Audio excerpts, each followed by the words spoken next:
வணக்கம் சார். வணக்கம் Simon. Sir, Jananayagan release ஆகுமா ஆகாதா? எதனால இவ்வளோ பிரச்சனை? ஆரம்பத்தில் விஜய் சொன்ன மாதிரி தான் ஏற்கனவே பிரச்சனை பண்ணுவாங்க என் படத்துக்கு. அரசியலுக்குள்ள வந்துட்டா பிரச்சனை நடக்கும் அப்படின்னு. என்ன பிரச்சனை அப்படின்ட்டு இன்னும் முழுமையாக தெரியல ஏன்னா இன்னும் ஏன் சென்சார் கொடுக்காம இருக்காங்க. ஒரு 5-6 நாளைக்கு முன்னாடி படத்தை சென்சார் பார்த்துட்டு சில கட்ஸ் சில மியூட் பண்ண சொன்னாங்க, பண்ணிட்டாங்க அவங்க. அதன் பிறகு யூஏ சர்டிஃபிகேட் கொடுத்த பிறகு திடீர்னு பார்த்தீங்கன்னா நீங்கள் ரிவைசிங் கமிட்டிக்கு போங்க அப்படின்னாங்க. ரிவைசிங் கமிட்டிக்கு போயிட்டு வரதுக்குள்ள படம் டேட் நெருங்கி போயிடுச்சு. அப்படின்னால இன்னைக்கு சென்னை உயர்நீதிமன்றத்தில் ஒரு அவசர வழக்காக அந்த வழக்கை எடுத்து நீங்கள் எடுத்துக்கணும். அது காரணம் 9ஆம் தேதி படம் ரிலீஸு. இந்த படத்தை பெரும் பொருட்செலவில் நாங்கள் படம் பண்ணியிருக்கோம். இதில் வாங்கின டிஸ்ட்ரிபியூட்டரு, அப்புறமா அட்வான்ஸ் புக்கிங் பண்ண ரசிகர்கள் இவங்கெல்லாம் காத்துக்கிட்டு இருக்காங்கன்னு போது இன்றைக்கி 2:15 மணிக்கு அந்த வழக்கை எடுத்தாங்க. உயர்நீதிமன்றம் எடுத்து நாளைக்கு 2:15 மணிக்கு நாங்கள் விசாரணைக்கு எடுத்துக்கிறோம்னு நினைக்கிறாங்க. அதே போல் உயர்நீதிமன்றம் சொன்னது என்னென்னா 9ஆம் தேதி தான் நீங்கள் வரணுமா, 10 வரக்கூடாதா அப்படின்ற ஒரு கேள்வியும் அவங்க வச்சதாக ஒரு தகவல். எங்களுக்கு இது மத சம்பந்தமான சில விஷயங்கள் இந்த காட்சியாக இருக்கிறதா கம்ப்ளைண்ட் வந்திருக்கு அப்படின்றாங்க. இது எப்படி சுற்றினாலும் ஒன்றும் புரியல. ஆனால் சென்சார் போர்டுகிட்டே ஒரு பதில் தகவலை கேட்டிருக்காங்க. ஆனால் நாளைக்கு 2:15 மணிக்கு தெரிய பொதுவாகவே மிக சமீப காலமாக விஜய் படங்கள்னாலே ஒரு பிரச்சனை தான். அவர் எது பேசினாலும் பிரச்சனை, எது போனாலும் பிரச்சனை. கடைசி படம் அப்படின்னும் பொழுது எல்லாத்துக்கும் ஓகே. இது ஒரு பக்கம் பார்த்தா பகவான் கேசரோட ரீமேக்ன்றாங்க, பாதி ரீமேக் அந்த இதுன்றாங்க. ஆனால் இது இன்னும் புரியாத புதிராக இருக்குது. என்னதான் இதுக்கான காரணம் என்னப்பா நீங்கள் சொல்லுங்க அப்படின்போது நாளைக்கு 2:15 தெரியுங்க அப்படின்னு. ஏன்னா 9ஆம் தேதி படம் ரிலீஸ் அப்படின்பொழுது நீங்கள் அதர் ஸ்டேட்லாம் ஓப்பன் பண்ணிட்டாங்க. ஓப்பன் பண்ணிட்டு அவங்களுக்கு ஒரு பெரிய இது. இப்போ ஓவர்சீஸில் என்னன்னா, ஓவர்சீஸில் கண்டென்ட் போயிடுச்சுன்றாங்க. அது அந்த சென்சாருக்கு ஓகே வாங்கி போயிடுச்சுன்றாங்க. அங்கே ஒரு பெரிய ப்ராப்ளம் என்ன செய்யணும் அப்படின்னா, நம்ம ஊர் மாதிரி அங்கே தியேட்டருக்கோ டிஸ்ட்ரிபியூட்டருக்கோ ஷேரிங் மெத்தட்லாம் கிடையாது. வர டிக்கெட் விற்கிற காசில் 70 நீங்கள் எடுத்துங்க, 60 எங்கிட்ட கொடுங்க, அப்புறம் 20 நீங்கள் எடுத்துங்க, அந்த மாதிரி பஞ்சாயத்துலாம் கிடையாது. நீங்கள் ஒரு தியேட்டர் ஓனரா, நான் ஒரு டிஸ்ட்ரிபியூட்டரா, எனக்கு 4 காட்சி 5 காட்சி அதுக்கான வாடகை கட்டிடுங்க, நீங்கள் ஓட்டிங்க, என்ன வேணாலும் ஓட்டிங்க. நீங்கள் 2 பேர் உட்காந்தா கூட நாங்கள் படம் ஓட்டுவோம். இப்போ அங்கே என்ன ப்ராப்ளம்னா 9ஆம் தேதி அதே மாதிரி படம் ரிலீஸ் ஆகலை அப்படின்னா கிட்டத்தட்ட ஒரு ஷோவுக்கு $2000-2500 ரெண்ட் கொடுக்க வேண்டியதாக இருக்குது. அப்படின்போது பெரிய அளவில் பாதிக்கும். இதை தாண்டி அங்கே டிக்கெட் புக் பண்ணாங்க இல்லைங்களா, அவங்க அன்னைக்கு லீவாக இருக்கலாம், இல்லை லீவு போட்டு வந்திருக்கலாம்.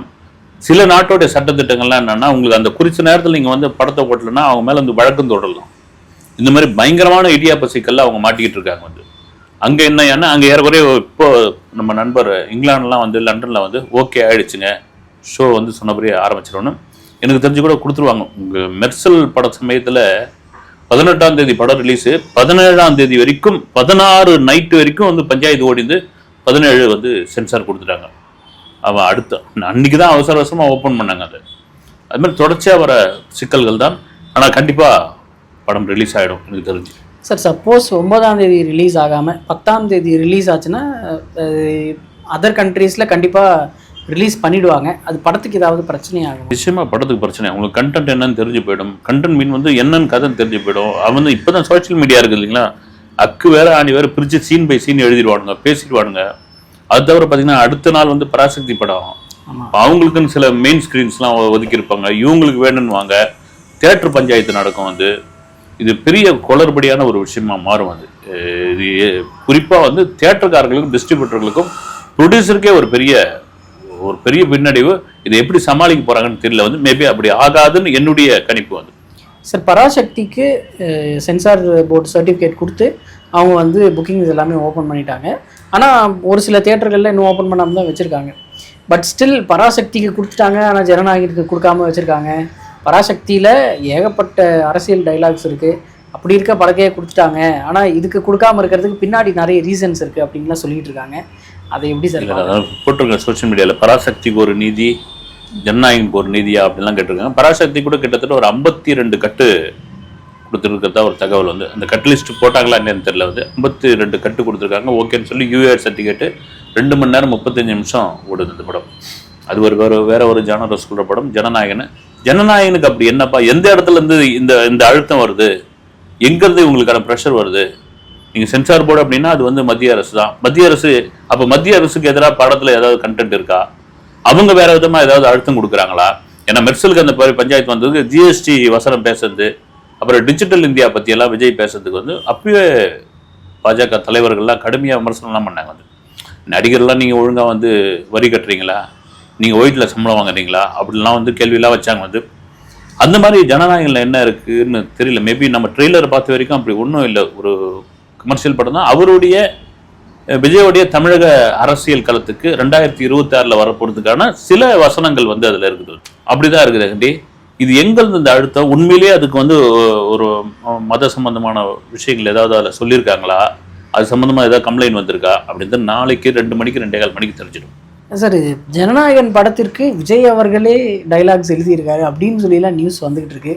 இது கடைசி படம், அந்த அளவுக்கு ரிஸ்க் எடுக்கிறதுக்கு அவர் தயாரா இருப்பாரு? அதெல்லாம் சும்மா யாரோ ஒருத்தர் இது பண்ணி. விஜயை பொறுத்த வரைக்கும் என்னன்னா வந்து அவர் எந்த அழுத்தத்தையும் வந்து நமக்கு தெரிஞ்சு வந்து விஜய் வந்து நிறைய இன்டர்வியூ பண்ணியிருக்கோம், அவருடைய ஷூட்டிங் ஸ்பாட்லாம் போயிருக்கோம், அவரை வச்சு படம் பண்ண டைரக்டர்கிட்டலாம் நம்ம பேசுகிறோம், நம்ம நண்பர்களாக இருந்திருக்காங்க. அவர் என்னன்னா, சார் இன்னைக்கு என்ன சீனு, ஒரு டைரக்டர் விஷயத்தில் தலையிடாத ஆள் அதை அதை வந்து நீங்கள் சொல்லுங்கள், நான் நடிச்சு கொடுத்துட்டு போய்கிட்டே இருக்கிறேன், மற்றபடிலாம் எந்த இதுவும் இல்லை. இப்போ தான் அவர் அரசியல் தலைவர் ஆகிட்டார், உலக நடப்புலாம் தெரிஞ்சுக்கிறாரு.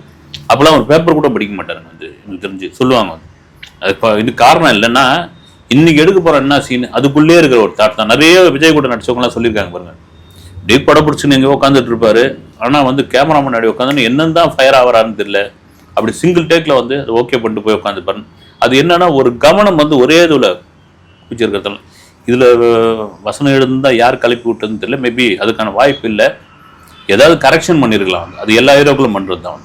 சார், பராசக்தியோட ட்ரெய்லர் ரிலீஸ் ஆனதுக்கப்புறம் நார்த் இந்தியாவில் இருக்க எல்லா நியூஸ் சேனல்ஸுமே இது வந்து ஒரு ஆன்டி ஹிந்திக்கான ஒரு படம், அந்த ட்ரெய்லர் ரிலீஸ் ஆகிருக்கு, அதில் நிறைய ஹிந்திக்கு அப்போஸ் பண்ணி நிறைய டைலாக்ஸ் இருக்குது அப்படின்னு சொல்லி எடுத்து பயங்கரமாக போட்டுக்கிட்டு இருந்தாங்க.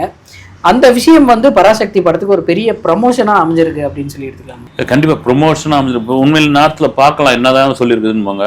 ஒரே படமாக பார்த்த பிறகு அது எப்படி இருக்கும், உண்மையிலேயே அது எதிரான படமா, ட்ரெயினில் போகிற வசனமே இருக்குது, நீ ஹிந்தி பேச மாட்டியா அப்படின்னா, நீ மெட்ராஸ்ல இருந்தா ஹிந்தி ஆத்த ஹாய் அப்படின்னு சிவகார்த்திகேயன் பேசுறாரு. இதெல்லாம் கொஞ்சம் கடுப்பாக தான் ஏற்படுத்தும். வந்து அதை தாண்டி என்ன இருக்குது ஏது இல்லைன்னு தெரியாமலே சில படத்தை போட்டு அடிக்கிறது வந்து நார்த்தில் வந்து அன்னபூர்ணின்னு ஒரு படம் வந்தது பாருங்க. ஆமா, அந்த படத்தை அது கம்முன்னு விட்டு இருந்தா அந்த படமே ஓடாம போயிருக்கு. வந்து அதை போட்டு வந்து பிரியாணி செய்ய சொல்றாங்க, அதை செய்ய சொல்றாங்க, ஓடிடில இருந்து தூக்குற அளவுக்கு வச்சுட்டாங்க. வந்து இது வந்து எதிர்பார்த்துட்டு இருக்காங்க. உண்மையிலே படம் என்ன சொல்ல வருது அப்படின்னு பார்க்கலாம் அப்படின்னு.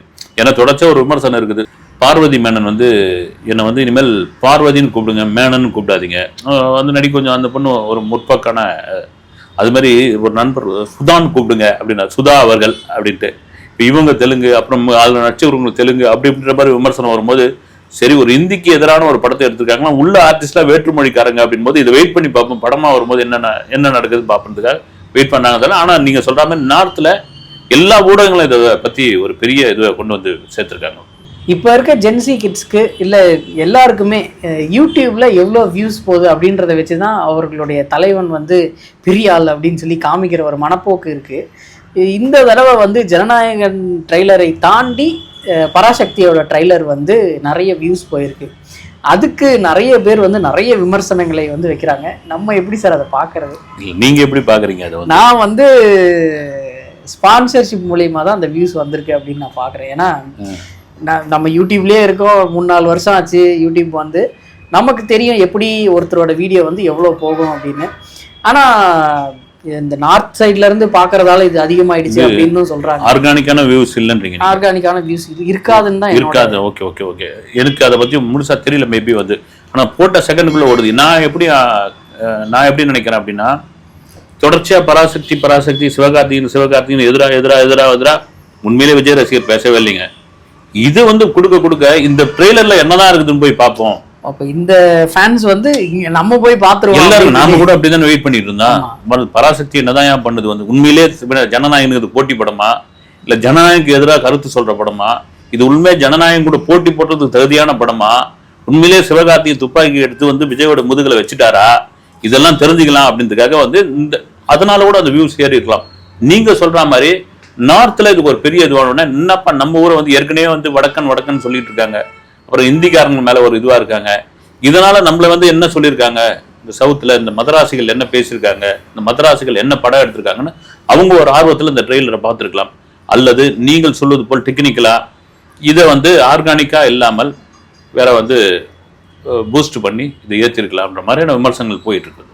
சார், ஜனநாயகன் ட்ரெய்லர் ரிலீஸ் ஆனதுக்கப்புறம் ஒரு நாள் அமைதியாக இருந்தாங்க. ஆனால் இந்த பராசக்தி ட்ரெய்லர் ரிலீஸ் ஆனதுக்கப்புறம் இது ரெண்டுத்தையுமே கம்பேர் பண்ணி போட்டு ஜனநாயகனை புழக்கிறது, அப்புறம் இவங்க ஃபேன்ஸ் வந்து பராசக்தியில் திட்டக்கூடிய மாதிரி எதுவுமே கிடையாது, அதனால் அவங்களால எதுவும் திட்ட முடியல. அப்படி இருக்கும்போது ஜனநாயகன் வந்து ஒரு பயங்கரமான ட்ரோல் மெட்டீரியலாக மாற்றி அதை வந்து பகவந்த் கேசரி கூட கம்பேர் பண்ணுறது, அப்படியே சீன்ஸை தூக்கிட்டாங்க அப்படின்னு சொல்லி மேலே கீழே போட்டு கம்பேரிசன் போடுறது, அந்த மாதிரி நிறைய ட்ரோல் மெட்டீரியல் ஆயிடுச்சு. இவ்வளோ பெரிய ஆக்டர் கடைசி படம் அப்படின்னும் போது இன்னும் கொஞ்சம் கேர்ஃபுல்லாக பண்ணியிருக்கலாமோன்னு ஏதாவது இருக்கே அந்த வருத்தம். நம்ம ஒன்றும் விஜய் எதிராக ஒன்றும் பேசுகிறோம், உண்மையிலேயே பெரிய வருத்தம் உங்களை மாதிரி தான் இருக்குது. ஒரு கடைசி படம் உங்களுக்கு அவ்வளோ ஃபேன்ஸ் வந்து காத்துட்டு இருக்காங்க, ஒரு மலேசியாவே நீங்கள் ஸ்தம்பிக்க வச்சுட்டீங்க. அது ஒரு தெலுங்கு படத்தை தான் போய் எடுக்கணுமா நீங்கள் வந்து? அது பாதி இருக்கா முக்கால் ரிக்ஸாசி இருக்கா, அதை தாண்டி அதுதானே உங்களுக்கு எவ்வளோ கதை இருக்குது. உங்கள் அரசியல்கள் உங்களுடைய 2002 வருடத்தினுடைய தமிழக அரசியலை கலக்கிற மாதிரியான கதைகள்லாம் இருக்குது வந்து. விஜய்க்கு வந்து கதை சொல்லுங்க, அவர் ஒரு அரசியல் லீடர், ஒரு இளம் தலைவர், அவர் பின்னாடி கோடிக்கணக்கான பேர் இருக்காங்க, அவ்வளோ இளைஞர் பட்டா இருக்குது, பெண்கள் ஓட்டு அவ்வளோ இருக்குது, தெரிக்கிற மாதிரி ஒரு கதையை சொல்லுங்கன்னா இதே சாலிகிராமம், விருகம்பாக்கம், வலசரவாக்கத்தில் பெரிய ஏரியாவில் இருந்தால அங்கேருந்து 100கணக்கான பேர் வந்து திணற கதை சொல்றதுக்குலாம் ரெடியா இருக்காங்க. ஆனால் அப்படிலாம் கேட்டு பண்ணியிருந்தா பிரமாதமா பண்ணியிருக்கலாமே அப்படின்னு. விஜயகாந்தோடைய படங்களுக்கு ஒரு அரசியல் வசனம், ஒரு ஒரு ஒரு கருத்து சொல்ற ஒரு வீரியமான வசனம் எழுதுறதுக்கு மிக முக்கியமான காரணமா இருந்தது ஒரு லியாகத் அலி கான். அது மாதிரி இங்க வந்து இதே கோடம்பாக்கத்துல இன்னும் அந்த இடம் கிடைக்காத 100கணக்கான 200கணக்கான 1000கணக்கான லியாகத் அலி கான்கள் இருக்காங்க. அவங்கள பிடிச்சிங்கன்னா அவ்வளோ தெரிப்பா வசனம் எழுதுறதுக்கு கதை சொல்றதுக்கு இருக்காங்க. ஆனா இப்படி ஒரு கதையை ஏன் இவர் சூஸ் பண்ணுன்ற மாதிரியான ஒரு விஷயம். அதே வேளையில நமக்கு தெரிந்த நண்பர்கள் முழு படமா நீங்க பாருங்க அப்ப தெரியும் அப்படின்னு சொல்லியிருக்காங்க. முழு படமா பாருங்க நீங்க அப்படின்னு. நீங்க சொல்ற மாதிரி பகவந்த் கேசரின்னு அந்த படம் வந்து ஓடி தியேட்டர்ல எந்த அளவுக்கு ஓடி முடிச்சதோ இல்லையோ, அதை தாண்டி ஓடிடி இல்லாத நம்ம ஆளுங்க போய் படத்தை பார்க்க வச்சு என்னதான் கதைன்னு பார்க்க ஆரம்பிச்சு ட்ரெண்டிங்ல வந்துடுச்சுங்க. அது வந்து நம்பர் 1ல வந்துடுச்சு. அது வருது. ஆனா முழுசா படமா வரும்போது தெரியும். ஆனா உங்க வருத்தம் தான் எனக்கும் வந்து விஜய் ஒரு பிரமாதமான ஒரு கதையை எடுத்து அட்டகாசம் பண்ணியிருக்கலாமே அப்படின்ற ஒரு ஆதங்கம் இருந்துகிட்டு தான் இருக்குது. சார், இப்போ நாளைக்கு கேஸ் வந்து முடிஞ்சு ஓப்பன் பண்ணுறாங்க அப்படின்னா அடுத்து ஒரு நாள் தான் இருக்கும், 9ஆம் தேதி அப்படின்னா. அப்படி இருக்கும்போது டிக்கெட்ஸ் வந்து நிறைய ரேட்டுக்கு விற்கிறதுக்கான நிறைய வாய்ப்புகள் இருக்குது. ஏன்னா இப்போவே கவுண்டரில் டிக்கெட் கேட்டால் கொடுக்க மாட்றாங்க. அப்புறம் புக் மை ஷோவில் நமக்கே தெரியும், எடுத்த உடனே டப்புன்னு 5 செகண்டில் காலி ஆகிடும், டிக்கெட் ஃபுல் அப்படின்னு வந்துடும். அப்படி இருக்கும்போது பிளாக் டிக்கெட்ஸ் நிறைய போகிறதுக்கு வாய்ப்புகள் இருக்குல்ல? இல்லை, ஆஃப்லைனில் டிக்கெட் வரதுக்கான வாய்ப்பு இருக்குன்றாங்க ஒரு பக்கம். வந்து இன்னொரு பக்கம் தியேட்டருக்காரங்க என்ன சொல்கிறாங்க, இல்லைங்க நாங்கள் கரெக்டாக என்னவோ நிர்ணயித்த விலையை தான் நாங்கள் வந்து ஆன்லைனில் கொடுக்க போகிறோம். ஆன்லைனில் நீங்கள் சொல்கிற மாதிரி சர்வர் ஜாம் ஆனால் அல்லது வந்து ஓப்பன் பண்ண உடனே கடன் புக் ஆனால் அதுக்கு நாங்கள் பொறுப்பு இல்லை, நீங்கள் வந்து இது பண்ணிக்கணும். ஆனால் அதேமாரி அங்கேயும் ஒரு சில இடங்களில் விற்க தான் செய்வாங்க. ஏன்னா பொங்கல் தீபாவளி மாதிரி அவங்களுக்கு எப்போ ஒரு பொங்கல் தீபாவளியாக வருது. ரெண்டாவது இந்த விஜயோட கடைசி படத்தை முதல் நாள் முதல் காட்சி பார்க்கணுன்ற ஒரு ஆவல் இருக்கு இல்லைங்களா, அது ஃபேன்ஸை தாண்டி பொதுவான ஆட்களுக்கே கொண்டு வந்து அப்படி பார்த்துடலாம் அப்படின்போது இந்த கான்ட்ரவர்சி காலகாலமாக இருக்குது வந்து. இது ஒன்றும் பண்ண முடியாது. ஓகே சார், அடுத்த வீடியோவில் சந்திப்போம் சார். நன்றி சார். வணக்கம்.